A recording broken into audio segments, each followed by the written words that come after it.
Good morning, dear board members, technical advisor, staff, observers.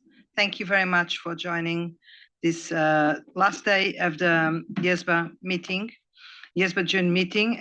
We still have a few important things to go through, but I think that we can already say that this was and is being a very successful board meeting, but we will wrap up a bit later today. For today, what do we have?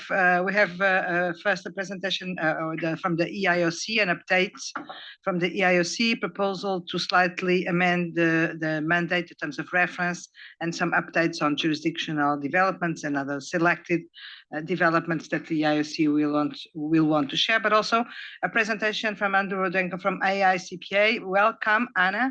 Thank you very much for joining us, for accepting to make this presentation on issues related with private equity firms and their relationship with the accountancy profession.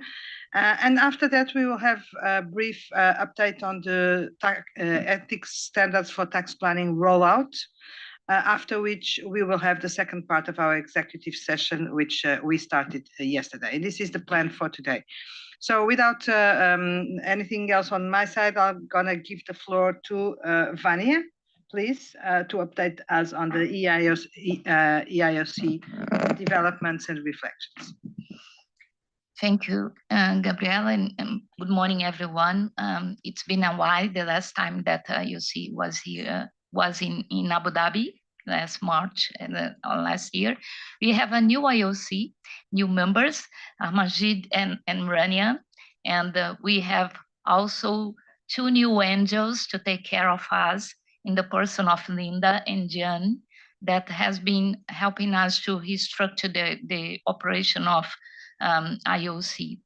The idea this morning is to present a very slight change that we are proposing in the terms of reference, and also discuss the note on jurisdictional updates that were delivered as part of the material for this meeting. If you want to highlight something, we are very willing to hear from you.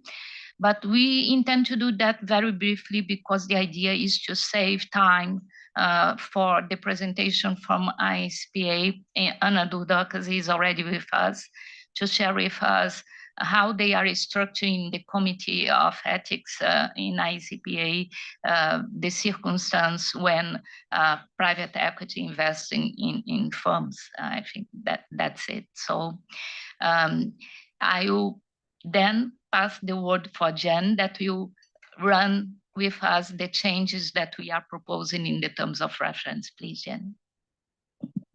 Thank you, Vania, and good morning to everybody. We'll just move this a little bit closer. So as indicated by both Vania and Gabriela, is that we slightly amended the terms of reference from the EIOC. You would note from, if you've seen the markup, there's very slight changes, and the changes predominantly in the terms of reference highlights the changes from the consultative advisory group to the Stakeholder Advisory Council. Some clarification and some word changes in that as well. The meetings of the EIOC changed from quarterly to twice a year, but also indicating if there's more often need to meet that will take place, as well as some clarification on the composition around that.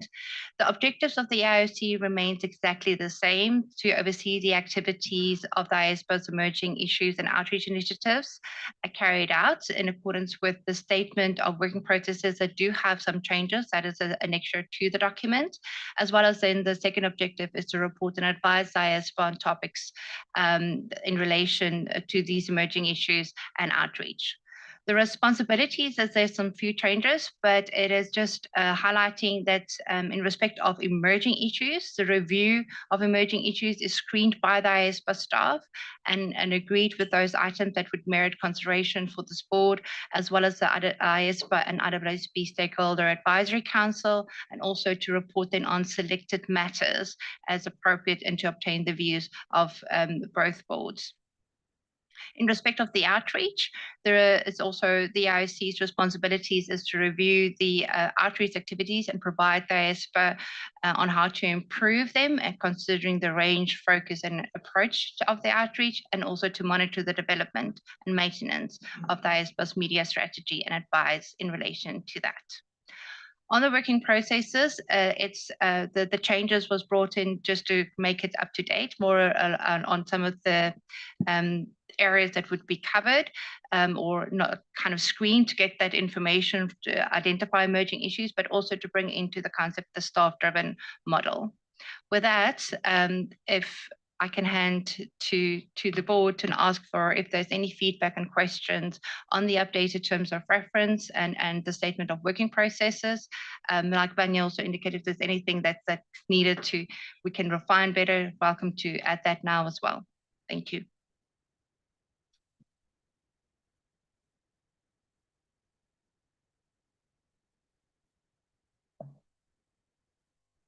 Thank you very much, Jan. Any questions, comments from board members?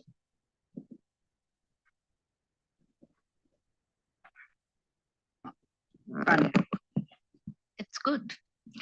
The idea was just to up to date because the original terms of reference was dated on 2013, so it was the right time for us to revisit slightly. But we do intend to see how we conduct the due process of IOC and present a proposal for the September meeting.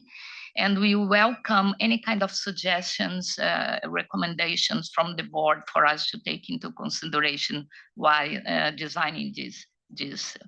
We want very much to find a way of engaging stakeholders to provide us information from the regions and locations that we are not able to tap so easily, so they can have a voice and help us to identify very early on any kind of circumstance where this board should be alerted about any kind of problem.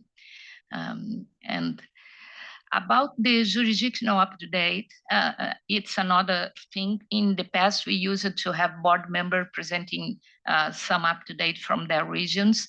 As we are trying to implement the staff-driven operation, the staff is using the reports they collect from the national standard setters and others about this up-to-date. But we always be open to highlight any kind of case presented that you think it's necessary for us to go deep. And in this circumstance, we also welcome any kind of suggestions to make it very participative in the board, this kind of up-to-date. That's on my side. Thanks, Vanya. Can we just then, I don't know if it's needed to approve the terms of reference, Ken, or is it's really just almost just a show of hands as from the board as to whether anybody has any objections. Otherwise, this is considered approved. So anybody on the board has any concerns, questions around those updates and refinements to the terms of reference? So they're taken as approved. Thank you. Thank you, Ken. So then going on to the jurisdictional database, I'm just going to highlight and we're going through in detail. So with the topics that was shared, we noted that a lot of the jurisdictions are currently updating their code of ethics to align with the recently approved pronouncements that are coming into effect at the end of this year, which is the definition of public interest entities as well as technology. As also at the time that this was submitted to us, a lot of the jurisdictions was busy responding to the exposure draft for both sustainability as well as the use of experts. Also, we noticed that with the EU countries was looking at the transposition of the CSRSD into the national law. So that was also noted. And then on the topic of technology, those topics on artificial intelligence and digital assets will be passed to the technology working group, seeing that I'm also part of that working group. So kind of aligns. And then before I hand over to Vanya to introduce the speaker on the topics that we would like to bring to the attention to the board, I don't know if there's any questions or updates that the board members would like to raise at this time. Thank you, John. Any comments, additional information? So everything seems perfect. Vanya, before you you introduce Anna and the next presentation, let me just say a few words. I was expecting the board members or waiting to see what comes up, but I really need to stress again, and this is something that I've been saying over the last 2 years. Each time we have the EIOC presenting at the board, this is an extremely important committee, which I think that going forward and having in mind everything that we discussed yesterday, namely on adoption, implementation, capacity building, etc., but also the new strategic work streams that we are advancing, and the new approach of this board to the relationship with stakeholders, with the outside world, with the importance of making an impact, etc. This cannot go without the help of this. I mean, I think that we will not be successful unless we use this committee as we should, because it's really our radar. It's a radar, it's a screen, it's a sponge. I like the term definitely, but it's our open door to the world to absorb and bring to us what we need to know about what's happening around. This is absolutely critical for us to make decisions, the right decisions, to have the right perspective, and to be informed at all times about what's going on and what are developments or happenings or whatever that may deserve our special attention. Also, speaking about, and yesterday we had that conversation as well, the need to tell stories, the need to simplify our message to make it more attractive, etc. This is this results very much from the observation of real cases. I mean, we can have put our imagination in this work and create cases, but nothing better than observing the reality and the cases and building on those cases and those stories to tell a true story to the world. And this is also a bit, I think, the role of the EIOC.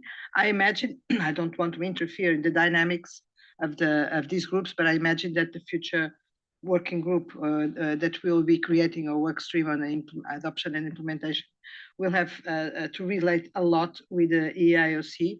So even if it's a different committee, because the EIOC does not develop standards, does not bring proposals for approval, and etc., I don't think it's less important than the others. And we really think should make sure that with this new EIOC or the new terms of reference updated, etc., that we will be in a very good position to use this committee as we really should. So thank you very much, Vanya, for taking this forward and for the care with which you have been working as chair of this committee. So and then if there is no other, Amajit, please. Thank you. So just one very quick point. Jurisdictional developments. I completely agree with you. This is a very important committee for this board, and we need to keep tracking what are the emerging issues and so on. I think one important input could be tracking specifically the misconduct and the frauds happening in various geographies. There could be lessons from there. So we've had some discussions within the committee on these lines. One specific point which I wanted to make is on the jurisdictional developments. So what we are going to discuss maybe next time, how we can restructure the format for this, make it a little more sharp in terms of getting inputs from the various jurisdictions. First is, can we expand the list of jurisdictions which give inputs? Two is, can we make it in such a restructured manner, more focused manner, that it becomes an important input for this committee and thereby for the board. I mean, from EIOC, if we filter it and we can raise it to the board.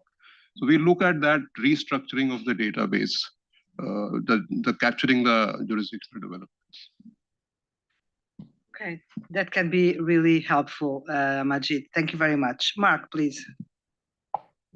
Thank you. So 2 comments. One, based on the observation at the NSS meeting, although it is very important to have jurisdictional updates, I think it would lend itself to a better discussion if perhaps the EIOC was able to brigade together the key themes.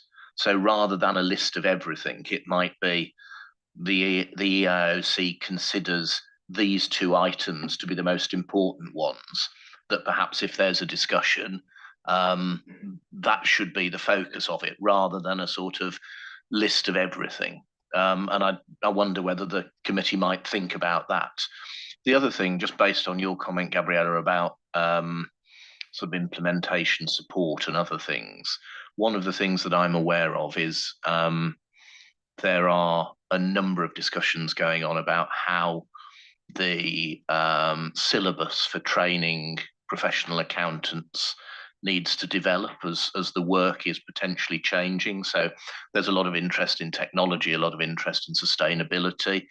Are we making sure that we capture any sort of ethical implications of that that are coming from consideration of changes to the syllabus for training purposes, to make sure that we're ahead of that? Okay, thank you, Mark. Food for thought for the committee. Vanya, please. Thank you, Mark, for the suggestions, very good ones.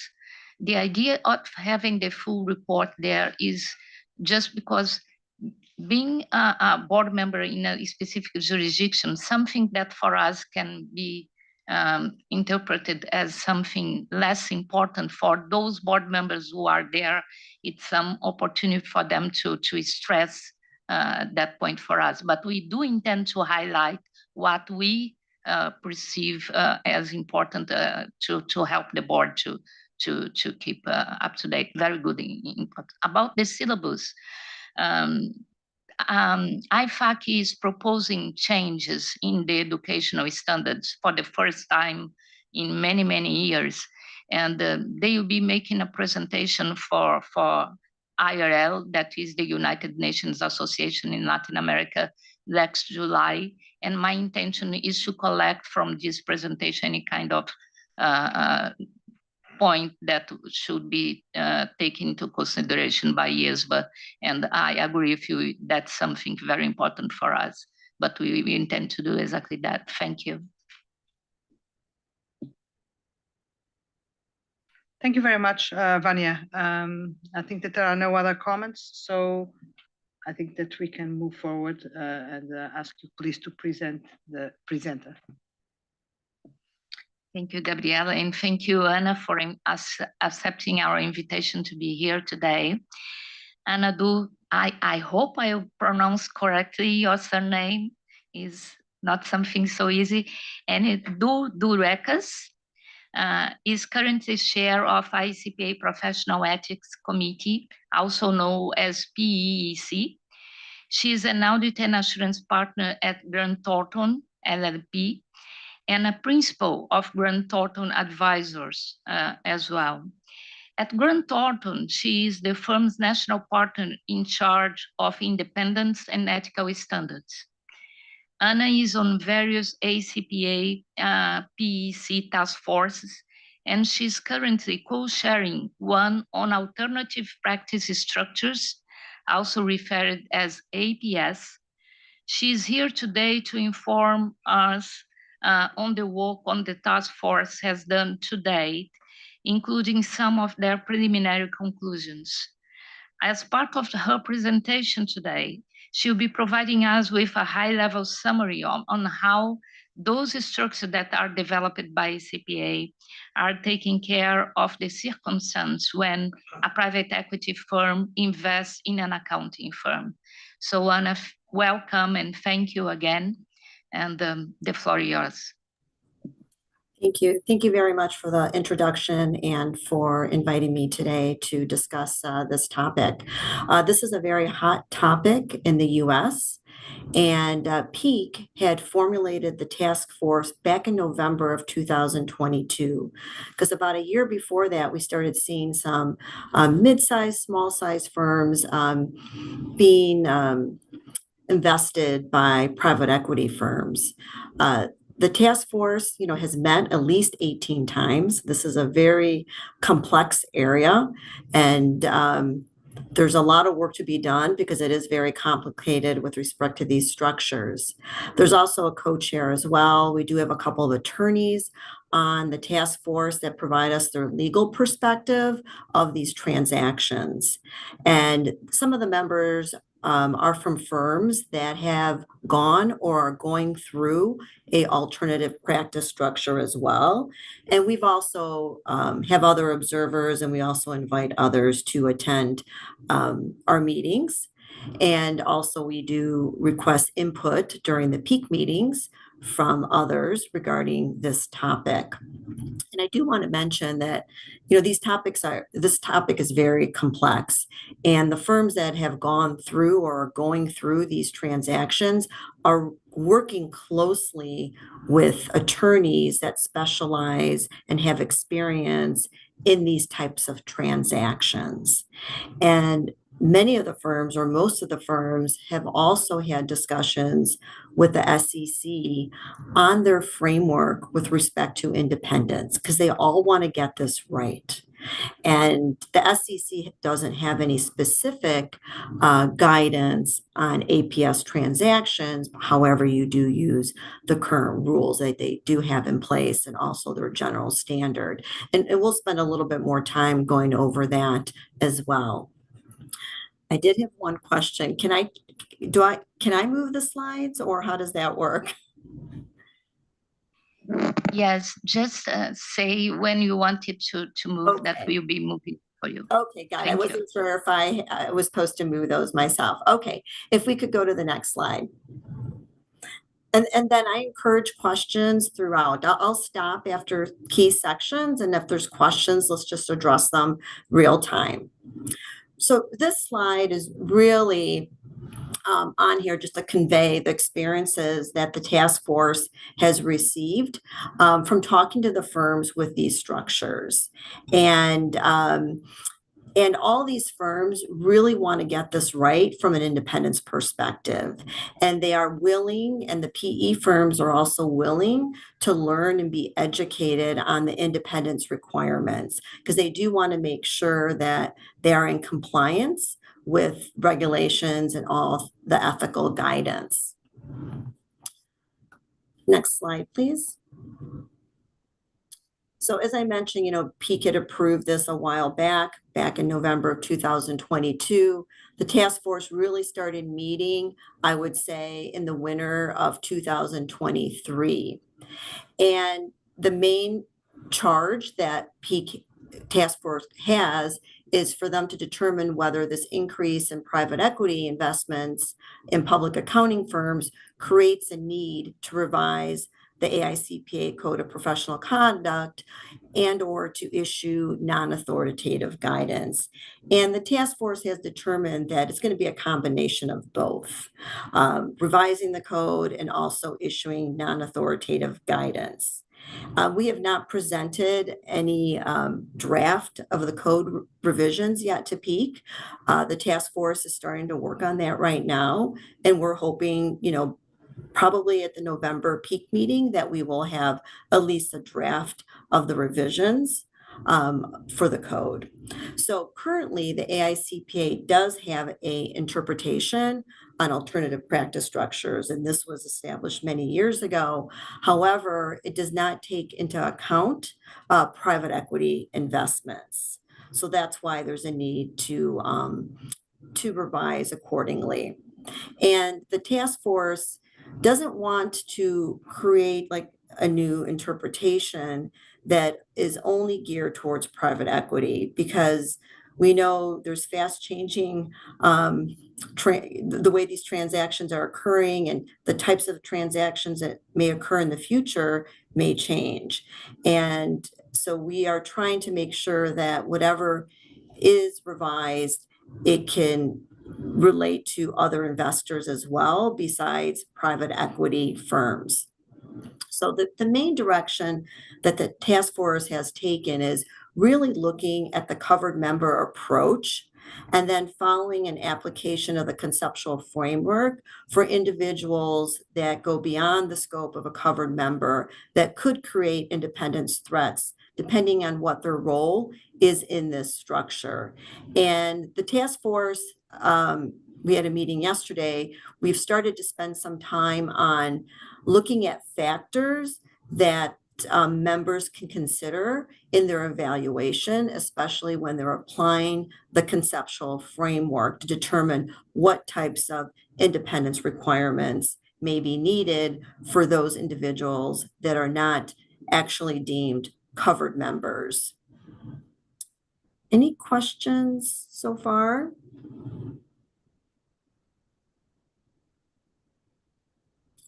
Apparently not, Anna, so you can proceed. All right, next slide, please. This slide just highlights the task force activities that we've done to date.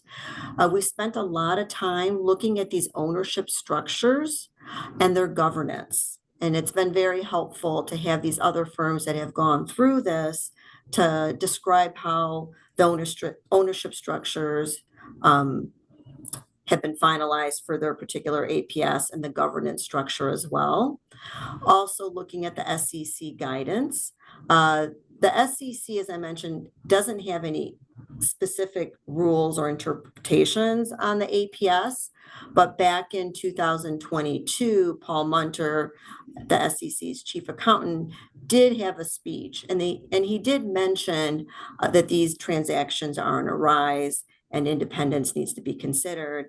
And that would be, he also mentioned in his speech that it would be a very high hurdle for these accounting firms to be auditing anything in that structure of the PE firm that has invested. So I know all the firms have taken that into consideration because that's very important. State guidance, there isn't anything specific, but I know the state boards are also looking at this as well. The state boards do have some guidance with respect to the accounting firm and the non-accounting firm. Because in the next slide, I'll show you a slide that kind of depicts how the structure is going to look. And since there is going to be a split between the accounting firm and the non-attest firm, I know the state boards do have some requirements with respect to that. And the reason why there is a split is the CPA firm cannot have an investor that's not a CPA firm. And the next slide will depict that a little bit more. Again, we've spent a lot of time looking at the current APS interpretation.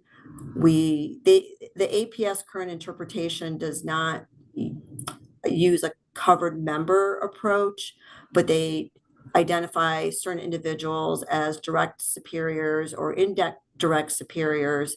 So what we've done is we've looked at that and compared it to the covered member definition, closely aligned, but there are some differences.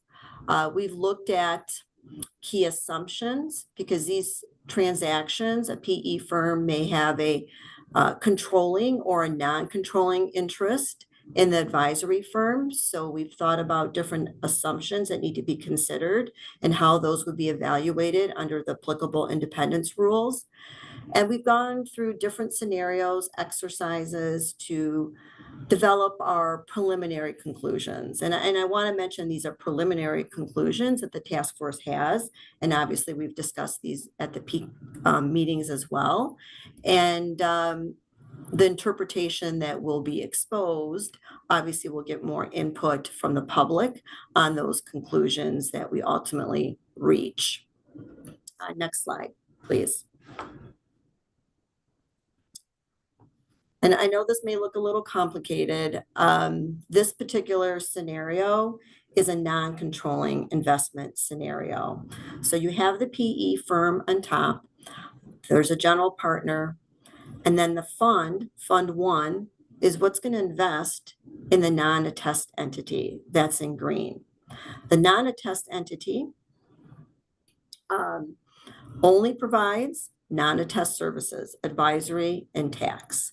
So in this scenario, Fund 1 has significant influence over the non-attest entity. The attest firm is a separate legal entity.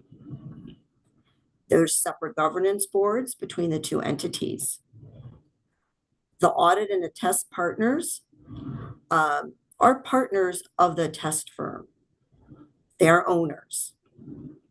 There is a shared service agreement between the attest firm and the non-attest entity. And the shared service agreement is very important because the non-attest entity does provide support to the attest firm with respect to certain resources, accounting, finance, payroll. In addition, all the individuals, including the partners and principals, are employees of the non-attest entity. All the individuals that perform attest services are leased to the attest firm. Any questions on that piece?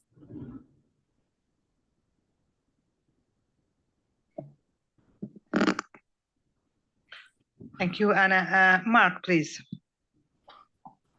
Thank you. So I had the benefit of seeing this presentation at the NSS meeting as well, and for the benefit of board colleagues who didn't, this scares the hell out of me. This is, you know, and Anna presents it in a very measured and considered way, but it is, to my mind, it is absolutely fundamental. And I worry about two things.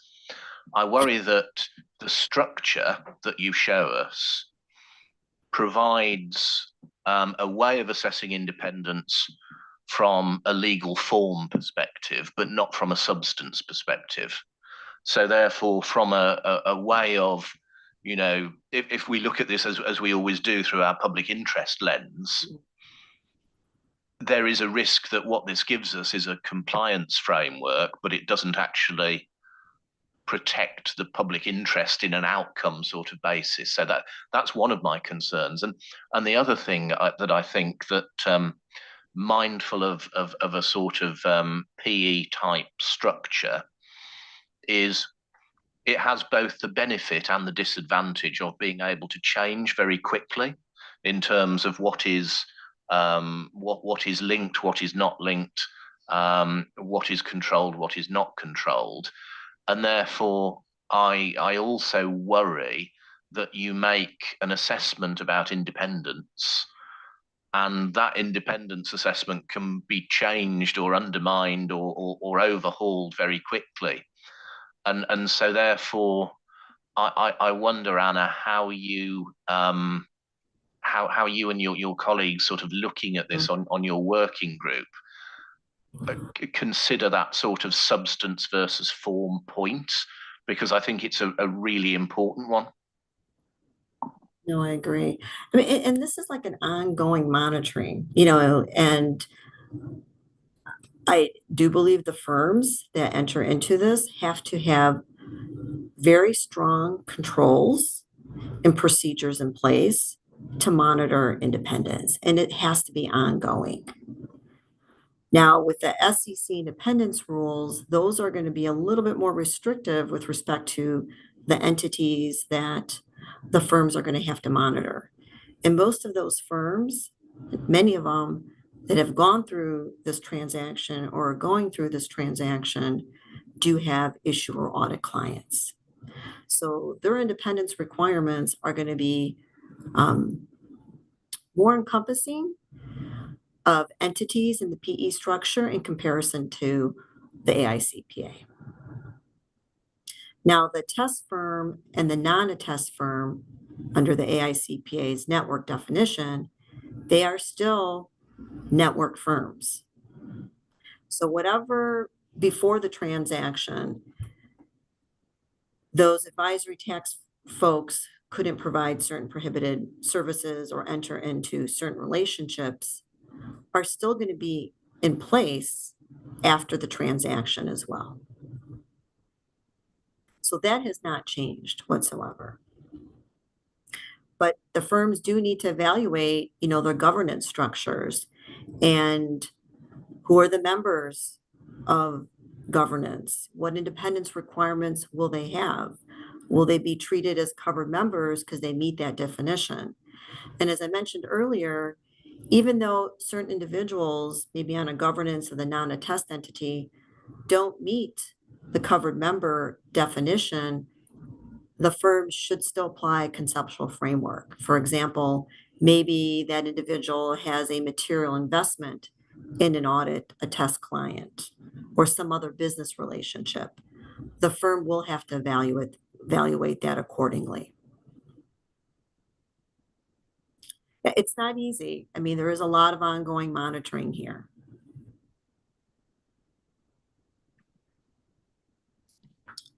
Thank you very much, Anna. Tom, please. Thank you very much. Thank you very much for our presentation. I'm totally agree with Mark in terms of the discussion. Is this the discussion for the compliance or the discussion about the substance? And especially, this is the, I think that the PE investment is may have a very big impact on the culture, or the, how can I say, is the so-called the profit-oriented culture versus how can I say, public interest focus. So this is very serious and big issue. And one point I would like to add is that the investment of private equity is a sort of the, we often call it an Hotel California situation, because the often PE, when they exit is an M&A or the, for example, the IPO. But the IPO for audit firm is very difficult. And the M&A means that the other audit firm provide a little bit on the capital with a higher price. It means that it's very difficult for other firms to intervene this situation. It means that once the private equity go into this area, it means that always this is always private equity investment will remain as it is. So this is a very important topic and very important, how can I say, issue to discuss beforehand to incorporate this type of discussion. Thank you. No, I agree. I mean, culture and quality is very important. And, talking to the firms that have done this is on their list, high. It's a high priority to maintain. And the firms have to focus on that with the PE firm.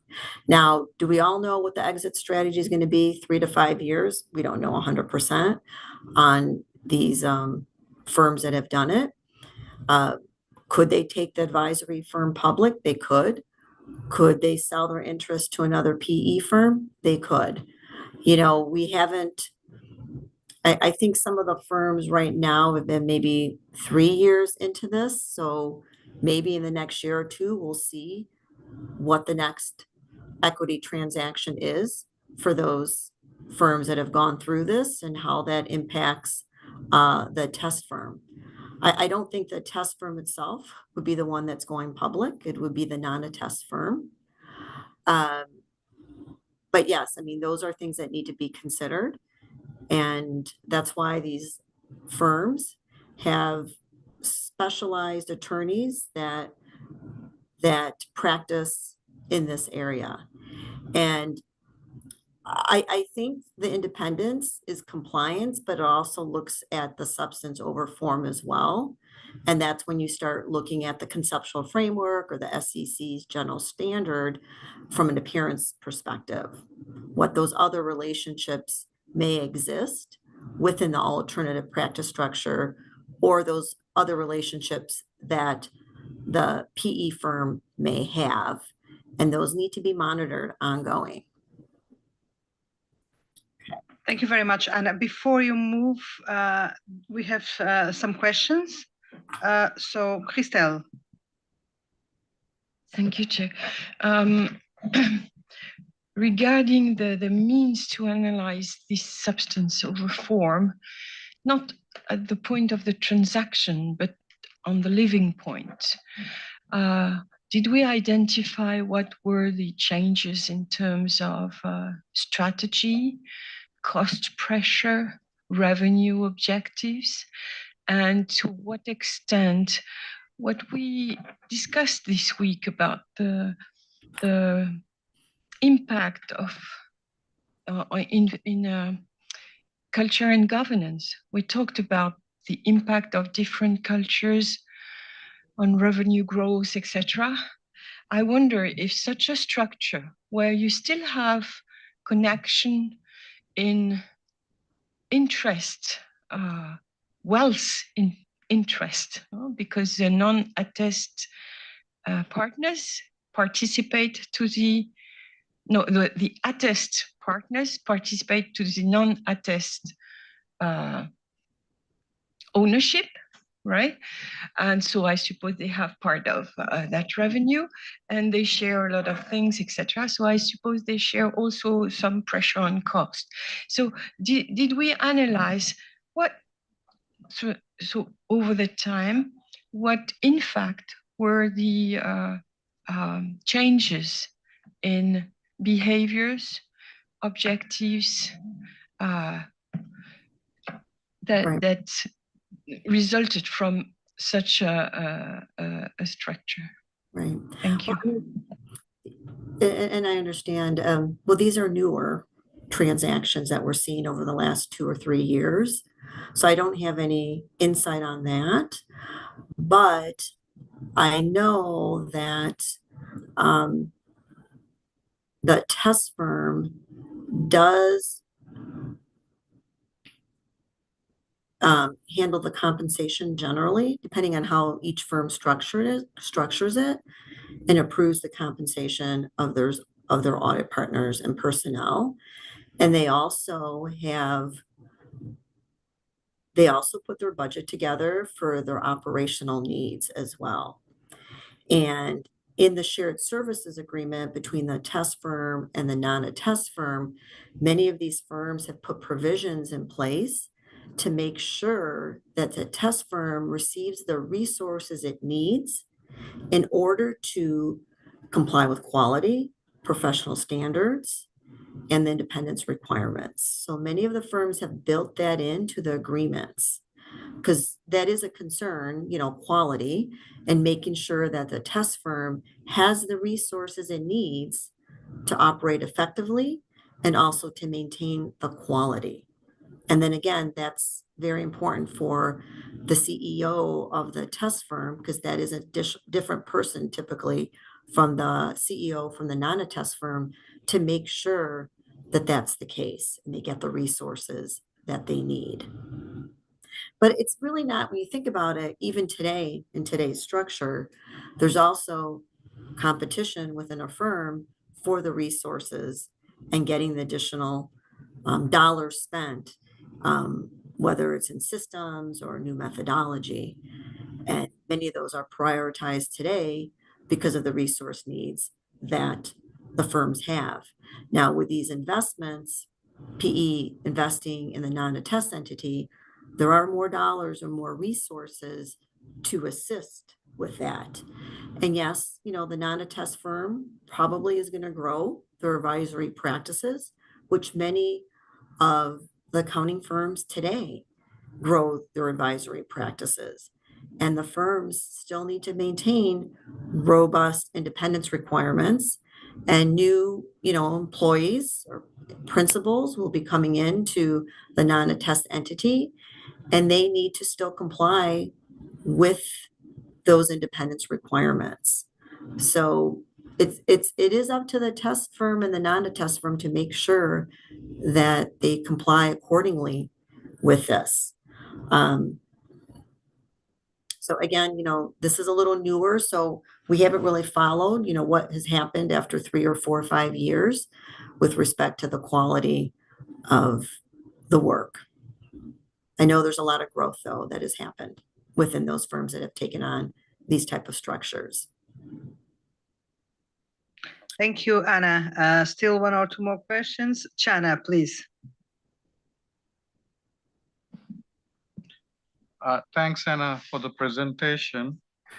I also have some concerns in a sense, the long term versus the short term, because generally the PE firms will want would have a short term focus and they would want exit strategy as well, which will make, making money and exiting from the non-test firm.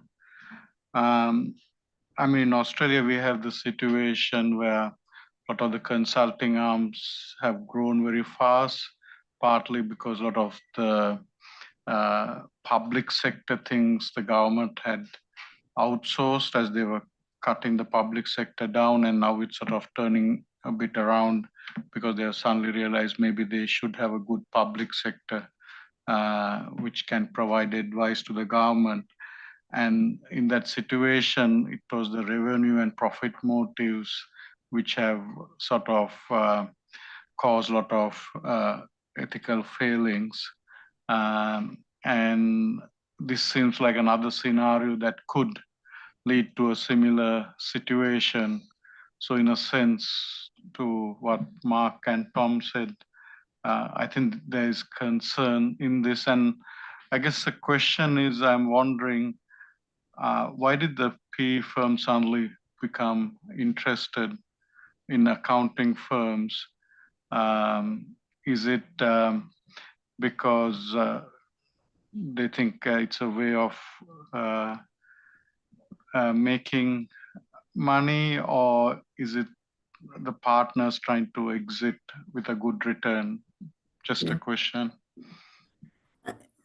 From what I've heard, again, many of these discussions happen at a higher level at the firms and at the PE firms, but many times the PE firms are really the ones reaching out to the accounting firms. There's just been an interest over the years to look at professional service firms versus their typical portfolio companies where it's like a manufacturing company or an IT. They're starting to look at professional service firms, consulting and accounting firms.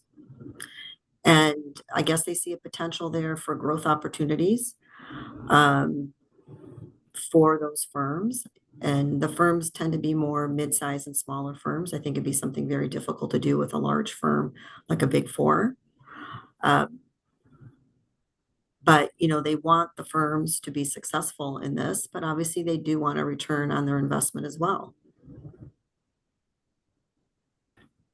But I do, from what I've seen so far, the firms that have gone through this for 2 or 3 years or 4 years, I haven't seen anything in the news on any ethical concerns, but yes, that could happen even without an APS structure, right? And we've seen different issues across many of the firms with ethical independence issues that have been sanctioned by regulators. So it's important still that these firms do not forget their responsibilities with respect to independence and quality, and they have to build that in. And they have to have good support from the PE firms too, because the PE firms do need to provide certain information to these accounting firms in order to monitor independence, and it's ongoing. Thank you, Anna. Sorry, I thought you had finished.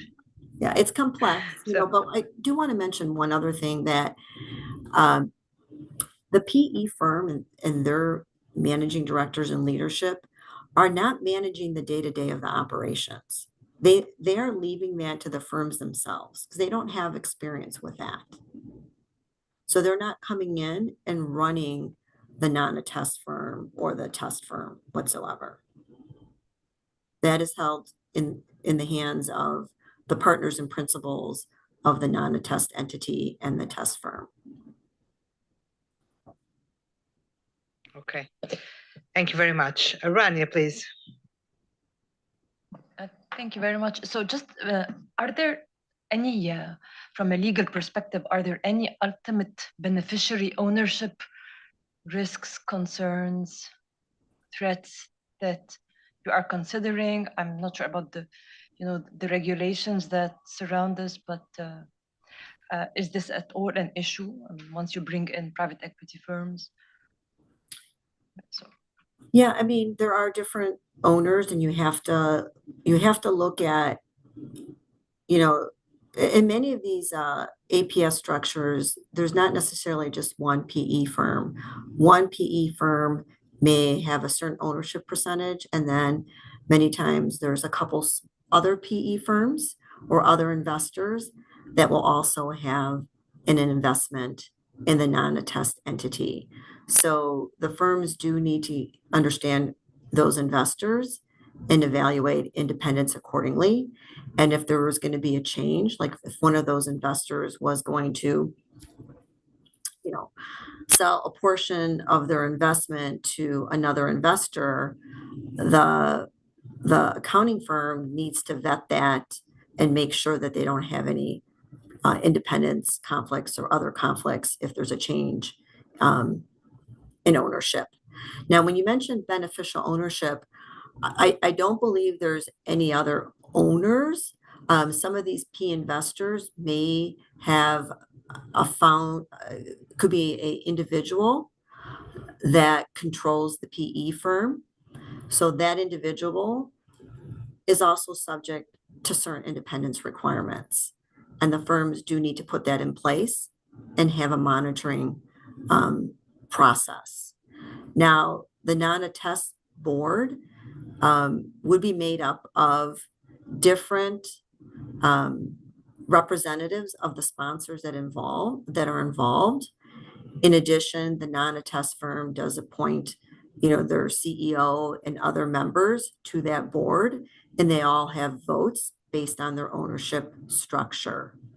And those individuals that are on the board, obviously the individuals that are from the non-attest entity are already subject to independence requirements, but those other ones that are from the sponsors, that is the PE firms or outside board members, also have independence requirements, and those have to be monitored. So for example, you would not want anybody on that governance board to be on the board of an audit client. So the firms do need to make sure that they have a listing of all the boards that they're on, even though they're not, attest clients or audit clients today, but they could be in the future. So if there was an audit opportunity in the future, and that individual wants to stay on the board, they would have to not be on the board of that other entity if it's to become an attest client. So all that monitoring does need to be put in place. And, talking to other firms, they have increased their personnel and independence in order to be able to have this ongoing monitoring in place and put in preventive controls to make sure that independence is not impaired. I don't, does that answer your question on the beneficial owners? Yeah, so it does definitely, but my question is more from, you mentioned that you have lawyers who are on your committee that look at this issue from a legal perspective, and it is my understanding that some different jurisdictions around the world and even in the US, different states have different levels of transparency when it comes to like really pushing or promoting beneficial ownership, and that has been an issue worldwide for transparency and corruption purposes. And so I was just wondering if that might create an additional layer of risk in this case. So yeah. I don't know if I have anything more on that, but I know transparency is very important. I believe most of these firms that are in their engagement letters and their agreements, they outline what the structure is. So that way their clients acknowledge that that advisory firm is part of an alternative practice structure. Same thing with a test firm. I know many of them have also added guidance that when for example, let's say a portfolio company of the investor requests certain non-audit services, right? One could view that as a potential conflict. So many of the firms have built in provisions and languages that the client would review and acknowledge that the non-attest entity is part of that PE firm. And they have to sign off on that. And if they didn't, that means, the non-attest firm wouldn't pursue that non-audit engagement letter. So I know firms are taking actions with respect to that and being transparent with audit committee communications of the test firm clients. Many of the firms, have quarterly conversations and discussions and PowerPoints that they put together on different matters. And many of the firms have put in slides on this APS structure and also to discuss, independence considerations and potential risks, and really notifying the client that if they are going to consider a relationship with that PE firm or sponsor, that they should inform the audit partner, the test firm, about that relationship to make sure it doesn't conflict or create an independence and pairing issue. But that really has to be done at the firm level and educate internally, right? And making sure that you educate your partners, have this well documented, have FAQs, guidance for your personnel, and build it into your day-to-day handling of client affairs. Many of the firms have also added specific questions in their client acceptance regarding this. They restrict the entities in the PE structure to make sure that individuals within their firm do not invest in those entities. Also, they put in safeguards where if anybody wanted to enter into any relationship, whether it's a business relationship or a non-audit relationship, prior to entering into those, they need clearance from like a key relationship partner that's been identified, and with the support of independence to make sure there's not a conflict. But that's really the responsibility of the firms to put those procedures in place and have individuals monitor that on ongoing. It's very important because the law firms, may give you guidance on that, but it's really up to the firms to put those practices and procedures in place. Thank you. Thank you very much, Anna. And Sunam, please. Thank you, Anna. This is very interesting. First of all, I wonder if this phenomenon is unique to the US, or are you aware any country which has the similar or same issue? Secondly, if the attest form or non-attest form has network internationally, there could be other extraterritorial issue that need to be taken into account. Do you happen to know any other further issues around the world? Thank you. Yeah, I've heard like globally, some jurisdictions have seen this with law firms, but I do think it's more common now in the US over the last 2 to 3 years with respect to PE firms, obtaining an equity stake. Yes, global networks, that needs to be considered. And there is a slide on this that will talk about this in a little more detail. The non-attest entity and the test firm, if there's a global network, are going to be part of that network. So that non-attest entity cannot be providing any prohibited services to or entering into any prohibited relationships that would impair another network firm's independence. That does not change. I've talked to some counterparts at different firms in our network to see, have like the FRC, have they looked at this? Have they given any guidance on this? And it's no, because I don't believe it's really prevalent yet in other jurisdictions. So then I think they look at, the current rules,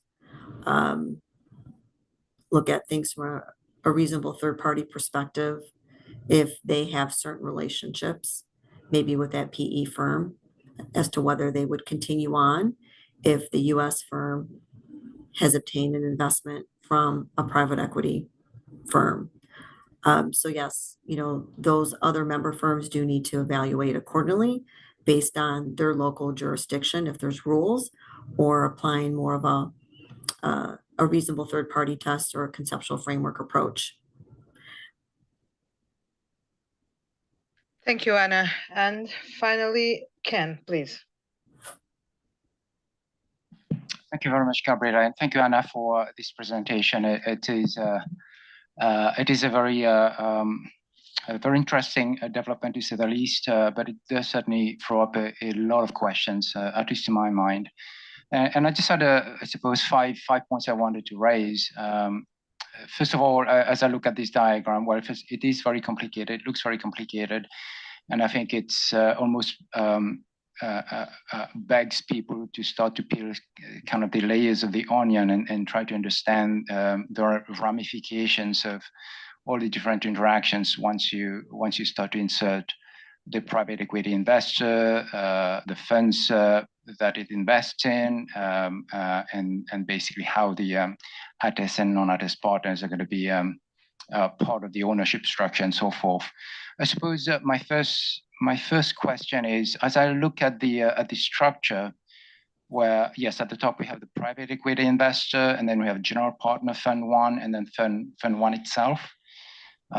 If I were to look at the definition of a firm in our code, and it might be the same definition in the ICP code, the definition of a firm essentially says it is basically a corporation or sole practitioner, partnership, etc., but also any entity that controls such parties. So if we were to look at the control relationship here, one might say, well, the private equity investor doesn't have control per se. And as you say, you've used a scenario of a non-controlling private equity investor. But with regard to the general partner fund one and fund one itself, might there be direct control relative to those funds? And therefore, would those funds in substance be caught under the definition of a firm? And therefore have to submit all independence requirements in regards to basically audits, etc. So maybe that's one question. The second question I had is basically the description you have in the middle of the slide here, where it says P board seats a significant influence. BOD, which I presume means board of directors, may make compensation decisions for ATES firm partners. And I suppose I would better understand this if it's read that the board of directors may make compensation decisions for the non-ATES firm partners.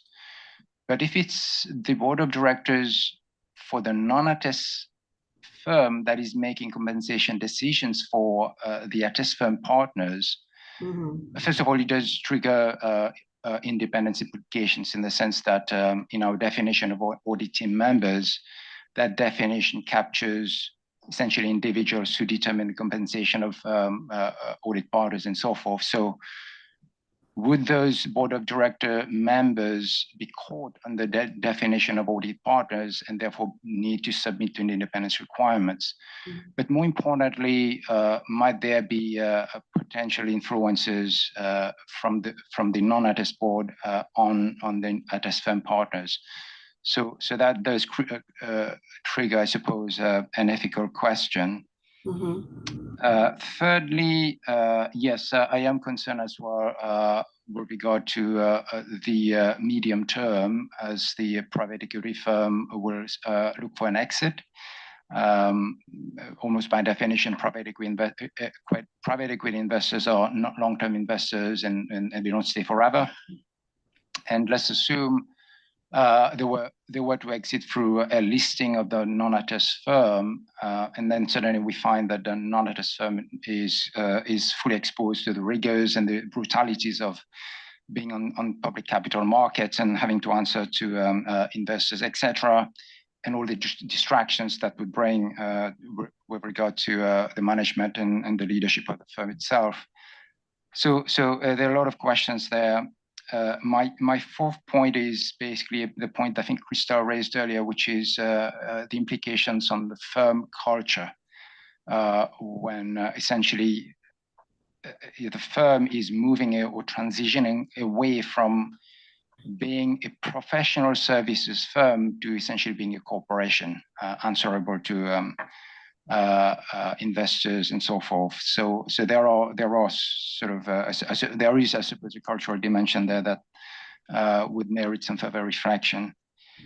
And finally, with regard to the owners of the non-attest entity, potentially including the attest partners themselves, I'm just wondering whether there's been a full analysis and full understanding of what might be the potential conflicts of interest when the attest partners themselves are going to be sharing in the ownership of the non-attest entity.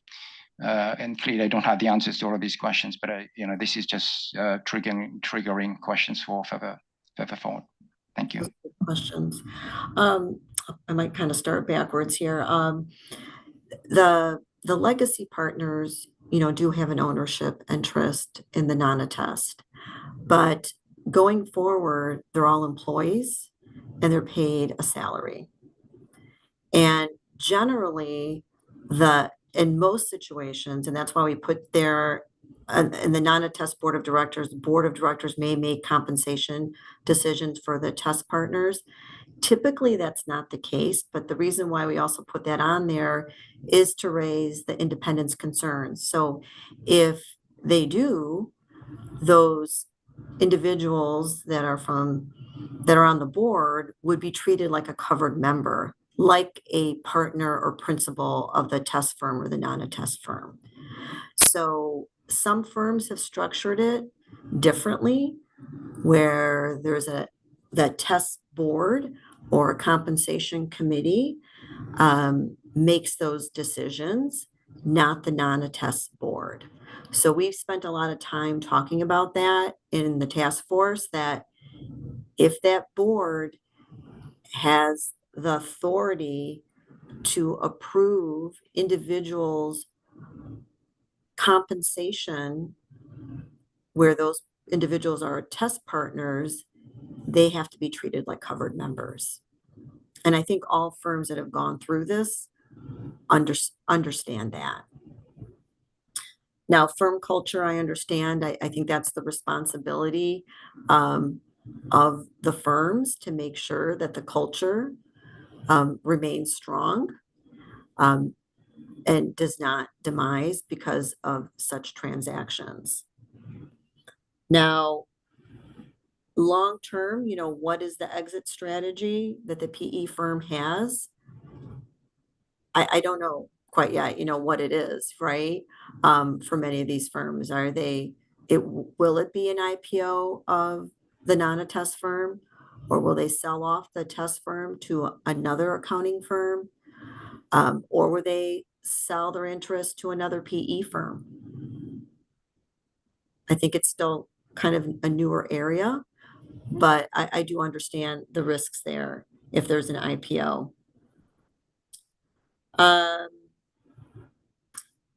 Under the network firm definition, we did spend time looking at the AICPA definition. And again, this example is non-controlling, but even under a controlling, which is on the next slide, we determined that the fund, the GP, and other entities in that structure are not part of the network firm. They do not meet the definition of a network firm. Now, that's under the AICPA independence rules. Now, under SEC, I believe the firms are treating them differently. And again, the task force does understand there's appearance concerns, and there's certain relationships that still need to be evaluated accordingly with respect to the GP, other entities, or portcos in the fund, the P investor, if it's an individual, the RIA, and so on. So the task force has looked at that. So for example, maybe the next slide, let's go to the slide 8. Maybe that'll be helpful. I can kind of outline a couple things. So the task force has spent a lot of time looking at, could the firm, the test firm, provide a test services to other portcos in the same fund or in a different fund? Now, this is a controlling investment scenario. The fund, one, does not control the non-attest entity, but it may control other portcos or have significant influence over other portcos. And in this situation, our preliminary conclusion is that the audit firm has to apply the conceptual framework to determine whether it can provide the financial statement audits for those portcos like ABC or DEF and so on. I know most of the firms today have put in policies in place where they would not audit anything under Fund 1, under the AICPA independence rules, and probably not anything under Fund 2 or 3 or 4 either. Now, if those were SEC issuers or subject to the SEC independence rules, the firms are not providing any of those services to those entities because of independence. So the other thing that we've looked at is what happens if they ask the test firm to audit Fund 1 or the GP. And our conclusion, preliminary conclusion, is that the audit firm should not be auditing Fund 1, the GP, or registered investment advisor with Fund 1. Now, with the other funds, it's more of a conceptual framework. But from my understanding, the firms are being more restrictive and not going to be entering into those type of audits of auditing the fund of the PE firm that has an investment in the non-attest entity. So we've spent a lot of time looking at those other type of audit relationships as well, to make sure that when we revise an interpretation, that that's built in accordingly. Anna, sorry for interrupting you, but Vanya was waiting to make a question. I think it was about the previous slide. So Vanya. Not exactly a question. I'm conscious about the time. We just have 7 minutes resting for the presentation. And I know that you have still a few slides that we would not want to miss the content. So I understand that what ICPA is doing is very important to what IESBA does. And I understand that we will reach to you to get more details about this content. Yeah. But I suggest that you go through the rest of your slide and you save questions to the end if there is enough time. Otherwise, we will reach to you after the meeting in the next few weeks in order to get details and then share with the rest of the board. Thank you, Anna. No, because this is a very complicated topic and it's hard to really put it in 1 hour. So I'd be willing, if you have a small group that wants to talk about APS, we could have a working session, or I can just be part of your discussions and answer questions as well. Okay, so I think we'll just go to slide 7. And this will tell you the different relationships that the task force has been looking at. And as I mentioned earlier, we're looking at who's a covered member, looking at the non-attest entity partners. They're all going to be covered members with respect to the audit clients.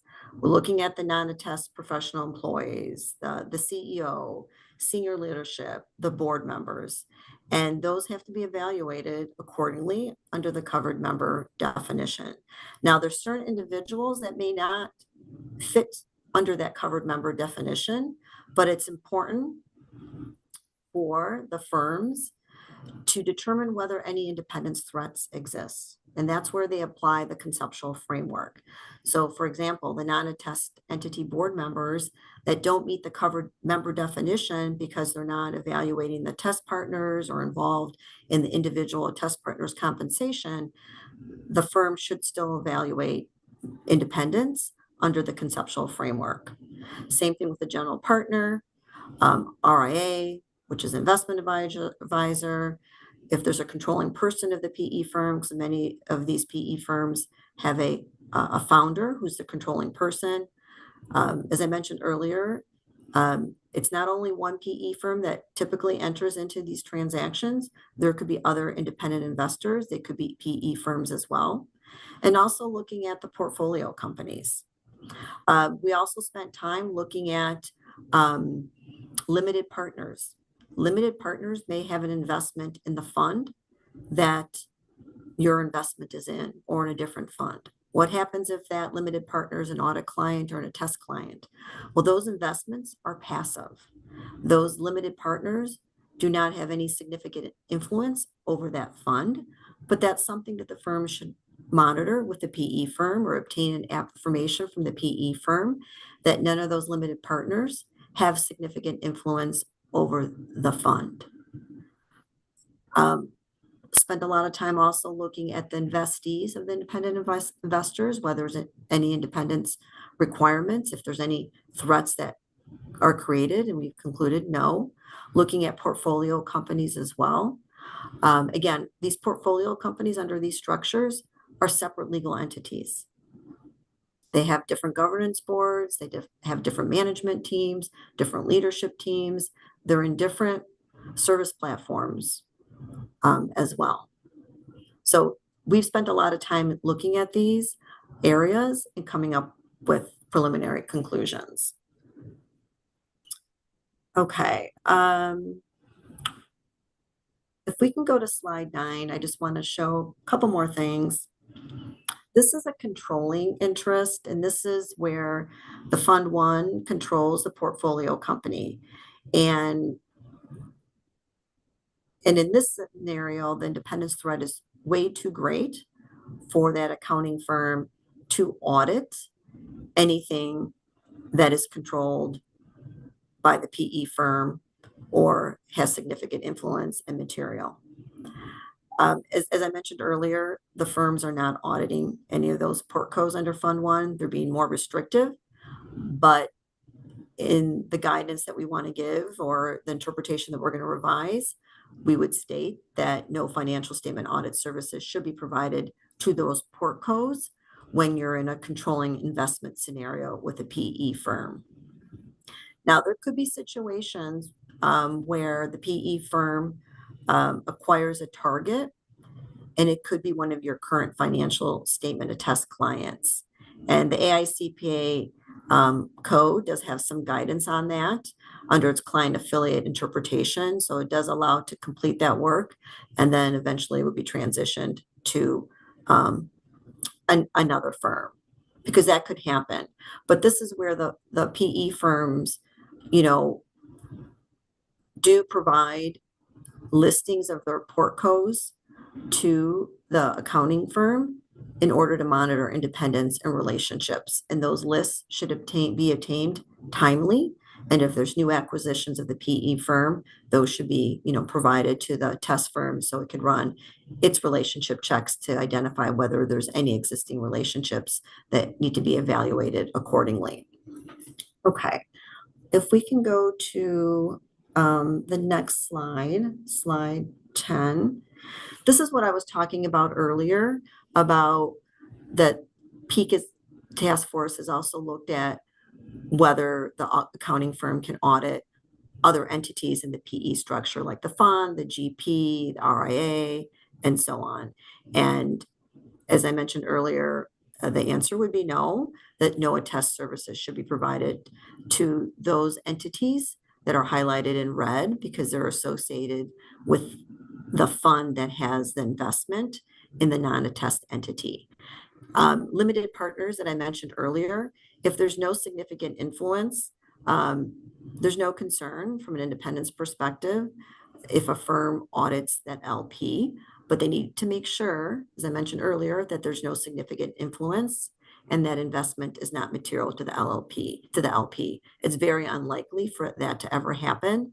Their investments tend to be very small, less than 1% generally. There could be like hundreds of LP investors in a private equity fund. We also talked about other independent investors, as I mentioned earlier. There could be 2 smaller PE firms that are also investing in the non-attest entity, and the test firm should not be providing any audit services to that independent investor. That is the fund that invests. It could be providing other attest services to other investees, but accordingly, the firm should evaluate those under the conceptual framework to make sure that they don't have any concerns from an independence perspective in taking on audits of investees, of independent investors. And the independent investors are minority investors. They generally would have, less than 15% ownership. They're not the lead sponsor. Okay. How are we doing with time? Do we have a couple more minutes or should I try to wrap it up? Yes, I think that we can extend for 5 minutes or something. Okay. Okay, thank you. Next slide, please. Okay. This slide, we've spent a lot of time talking about portfolio companies in this structure providing non-attest services, prohibited ones, to attest clients outside of the structure. So the test firm has other attest clients. Could one of those other PE firms provide a prohibited service to your attest client?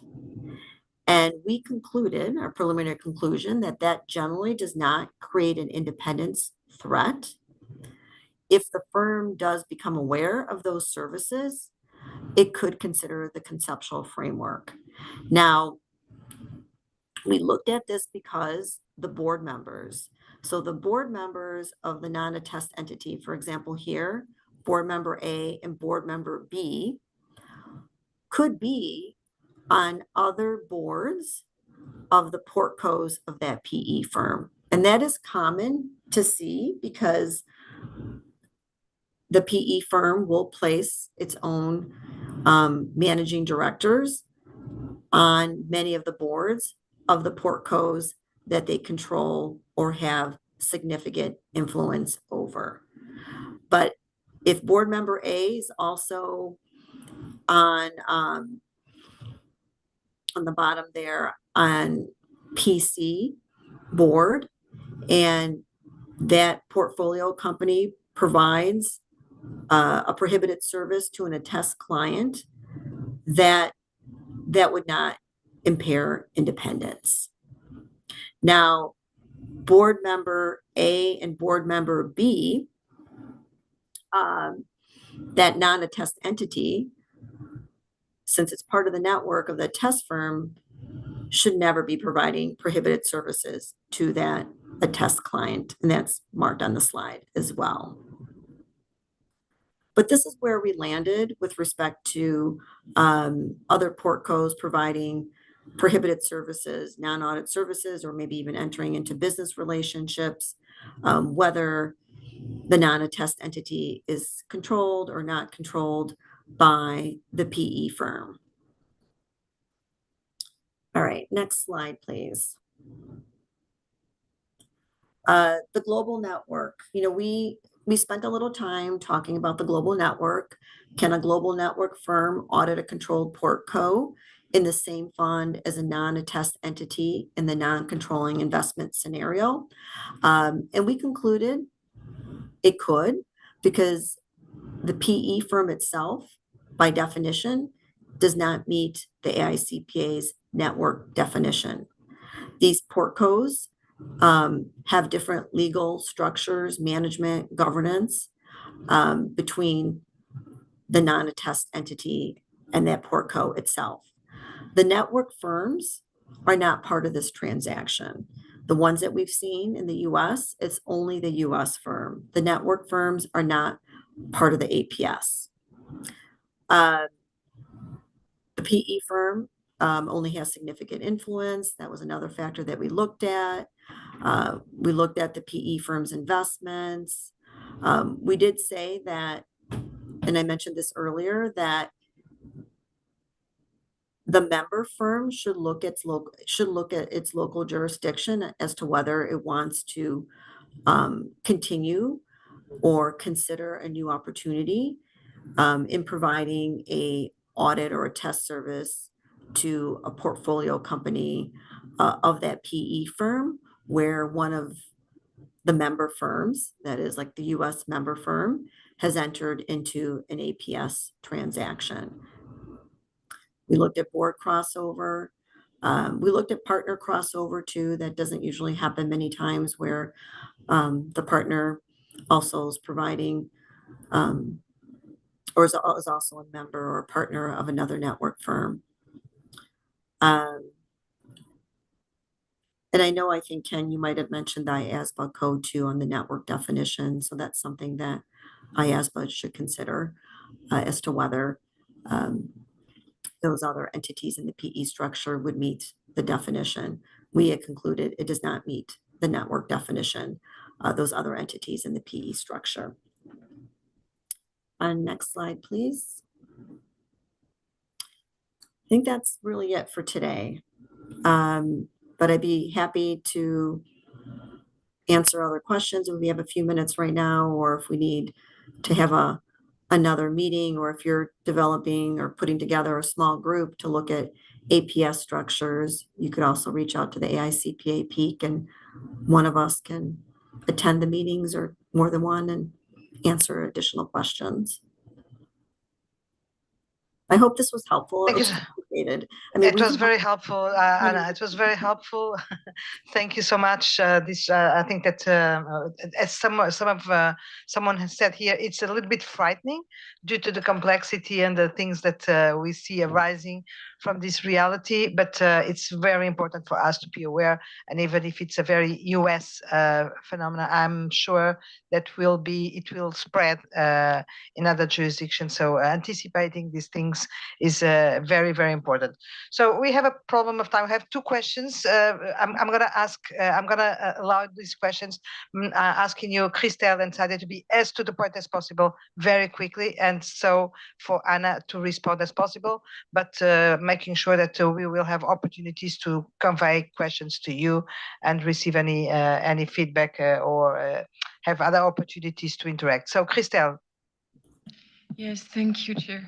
Thank you, Anna. It's really amazing the work that has been done, and how the different relationships and types of transaction or relations between all these actors have been described and analyzed. So I suppose I'm still puzzled by the fact that the attest company is relying on the non-attest organization for because it's not autonomous. They are leasing their employees. There is a leasing contract. So I think this is struggles me for the substance of the attestation firm. But I'm looking forward for really understanding and thank you for this panorama. It's really amazing. Thank you. Thank you very much, Christelle. Sadia, please. So I also just want to thank Anna. I read the slides, I heard about this, but I think that we need more conversations to understand what is happening. I was a little bit jealous of Mark because he said he heard about this before, or he had the presentation. it's something that's happening in the US, I understand, but I think the concern from a global board is that this might be something that will affect us with time to come. And if the more we understand, the more ready we'll be to understand the dynamic and the facts and circumstances. I would have loved to delve more into that global network question, because Okay. that's how it affects everyone over here. Because does it affect the global network? I'm sure you know this. We have a culture project currently open, and there's a lot of questions over there about culture and the way our code is drafted in protecting the public interest and what type of partnerships would do to that culture. We want to protect the same things, but I just want to thank you for all the work that you've already done and showcasing it today. Yeah, understood. This is a very complicated area. I mean, we've spent, I said, almost 20 calls already, and each meeting is like over 2 hours. And it's not an easy topic to get your hands around, even in 1 hour or 2 hours. It's very difficult. Just one comment that if the EIOC is thinking about additional time, I would be supportive of it. Thanks. Yes, that's exactly. Sorry. Oh, Mark. Sorry, I was not. Rich. Sorry. Yeah, I would just comment. It has been reported in the media. This is not a phenomena unique to the U.S. The events in other jurisdictions have maybe been smaller, but there have been PE companies that have acquired professional accounting firms, and they've acquired other professional services firms, and they have I think there's a general interest globally in this. And so we should be aware of that as we think about any further course of action. Thank you very much, Rich. So I was exactly suggesting that the EIOC reflects on this discussion, and if necessary, based on Anna's kind offer to keep this conversation going and organize some kind of meeting or dialogue or whatever, that you could think about something like that, and board members who would be interested could participate. Just responding to you on the NSS meetings, Sadia, this is something that I'd like to raise here to this board. The NSS meetings are available, so for all board members. The agendas are public, so if you think that are topics of interest that they're not public, I'm sorry, but the board members can have access to the meetings and attend if necessary, and if they are interested. So Anna, thank you so much for this wonderful presentation and for raising all these matters of reflection to all the board members. I'm sure this is not. This will probably, or most surely, not be the last time that we are going to discuss this topic. There is a lot to reflect upon and to understand. I think that we are not yet there to understand everything, all the implications of this. So thank you for your availability for the presentation, and hope to see you soon in other circumstances. Thank you very much for having me. And if we have other discussions, maybe we should just a thought, break them up into smaller topics, because this was like a lot covered in one. And maybe if there's a specific area that we want to focus on next, we talk about that only, because that might help, and we could have a second discussion on something different relating to the APS. It just might be easier to absorb this topic and break it up in sections if we're going to have multiple discussions afterwards. I'm just throwing that out because it just might be a little bit easier for everybody to have specific topics, and we'll touch on those one at a time. Thank you very much. Thank you very much. Take Thank care. you. Thank you. So with this, Vanya and staff, thank you very much for organizing this session, which, as we could see, was very important and will be very important, a very important topic for discussion as we understand it. Thank you very much. Moving to the next topic item in the agenda, we will receive some information and some updates on the tax planning rollout. And for that purpose, I think I'm going to give the floor to Carla, who from the staff is in charge of the support to this tax planning rollout.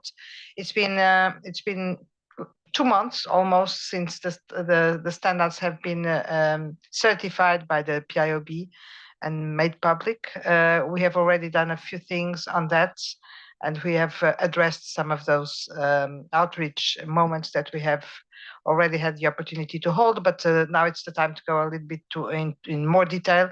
And for that, Carla, please. Sorry. Oh, Jens, I see Jens on the screen. Welcome. Very good to see you there. Good to see you. And Sanjeev is as also well. here. Sorry, Yeah. and Sanjeev as well. Thank you very much, Morning. both you for joining us. Hello, and thank you for, I take this opportunity to thank you immediately, both of you, for all the dedication and all the time and wisdom that you have been offering to the board after you left the board. So it's a way of staying with us, but it's a privilege for us to keep on counting on your collaboration and your involvement in outreach initiatives. Thank you, Jens and Sanjeev. But it's still for Carla to present on the rollout. So Carla, please. Thank you, Chair. I have the pleasure and privilege to close off this very long week on a high note where we reflect back on the good work of this board in the release of the tax planning pronouncements April 15. We have had extensive rollout program in the last 2 months that Gabrielle mentioned, and it is presented in agenda item number 11. First of all, I'd like to acknowledge and thank my task force members, Jan, Sanjeev, Chana, Andy, Laurie, and obviously Ken. And we couldn't have done it without the assistance of Dave, Esther, Jake, and Diana. Brunswick was also very instrumental in securing interviews with top-tier firms, media firms, as observed in Appendix 3 in agenda item number 11. So Gabrielle, thank you so much for going out there and informing the world of the IESBA's new pronouncement on the tax planning. If you observe Appendix 1, we had planned for an activity every week since April 15, right out through last week itself. We've gone from east to west, north to south, and we covered all corners of the globe.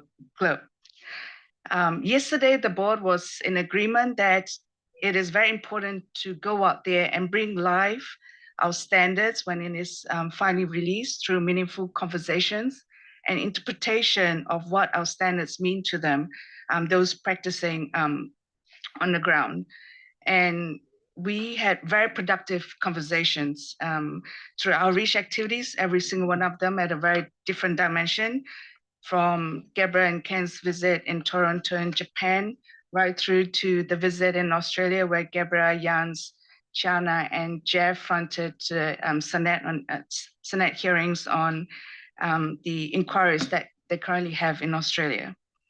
Before I invite further comments from task force members Gabrielle and Ken, I'd like to share some stats that Dave kindly shared in terms of what I see as success factors in the last 60 days since we released the pronouncement. The page where the final pronouncements lives has been visited over 3,000 times, and it's the 5th most visited page on the IESBA website in this time frame. The final pronouncement itself is the 4th most downloaded publication in the same time frame. And the IESBA post on LinkedIn announcing the final pronouncement received the most reactions on the IESBA post. So if I may put it very roughly, and this is not an audited number, in the last 60 days, we've reached out to at least a new individual stakeholder every 30 minutes. And this is not taking into account the outreach that we could have had or have in terms of media outlets and Senate hearings. I'll pause here to invite comments from members, and would love to hear from Chana and Gabriella on the outreach that you had in Australia. Thank you. Thank you very much, Carla, and from Jens as well, who was there, who was a critical element of this team in the tax planning outreach that we had there. But I'll leave it to you, Jens and Chana, if you want to add something. And just to highlight that I think it was just in time when we published our final pronouncement, and having seen many other discussions in the last few weeks and reading the newspaper, I think we are on the spot time-wise. I hope also content-wise, but we will see how the implementation phase will now go on. But I think even beyond the profession, I have been approached by other professions doing tax advice, being very interested on that document. Thank you.